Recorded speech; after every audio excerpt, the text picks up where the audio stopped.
Welcome back. We're going to be covering polynomials, and this is Mr. Zimmerman, and we're going to be combining some of our information about vocabulary, refreshing on how we talk about math, while beginning our adventure of combining like terms. So let's go ahead and dive on in.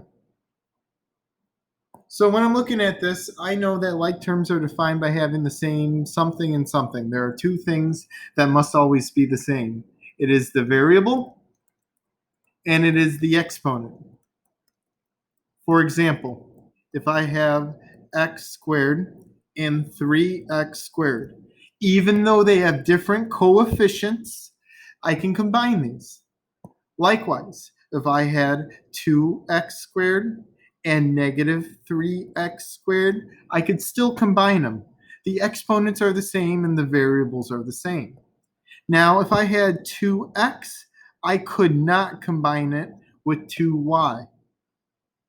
I also want to go ahead and show you something that's a little advanced, but if I see 2xy and I see 2yx, technically I can still combine it. However, this is not proper form. I would immediately reorganize the variables in alphabetical order. Therefore, you can easily see, oh, they're the same and I can combine them. Now, when I'm adding and subtracting polynomials, I'm going to be adding and subtracting the coefficients. And essentially, this is saying how much of something I have. So let's go ahead and dive in. The first thing you're going to do is remove the parentheses and rewrite each term. So for number one, I'm going to immediately see that I am combining this quantity and this quantity. My job is to unpack those two boxes, and I want to organize everything. So I'm going to go ahead and remove my boxes, going to take everything out. Likewise, I'm going to then I have to combine blank terms. I have to combine like terms, and as we described, 12m squared and 8m squared. Now notice how the plus sign is included in the 8m squared.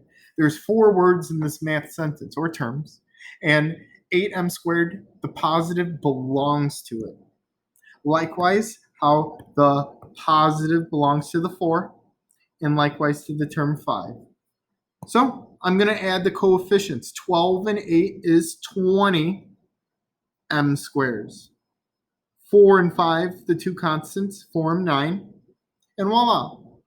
Final answers should be written in standard form.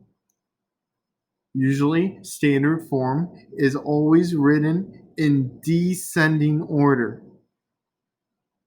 Descending order is when you go x squared plus x plus the number.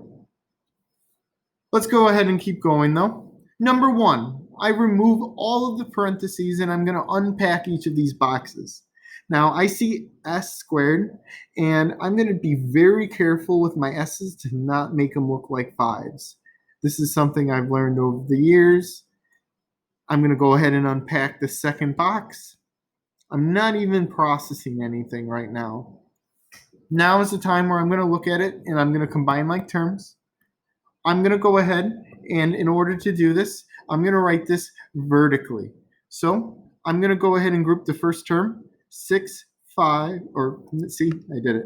6s squared plus 3s plus 7. I'm going to add the second one. Now 2s to the cubed. I'm going to have to put that over here.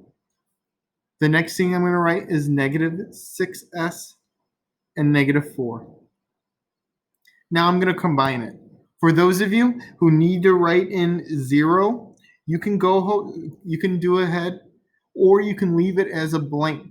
When I'm going to write it out now, it's just going to be 2s to the third, 6. What sign is 6? Positive 6s squared. 3 minus 6 is negative 3, because 6 minus 3, and then there's more negatives. Likewise, 7 minus 4 is a positive 3, and I have my polynomial written in standard form. Okay, not so bad.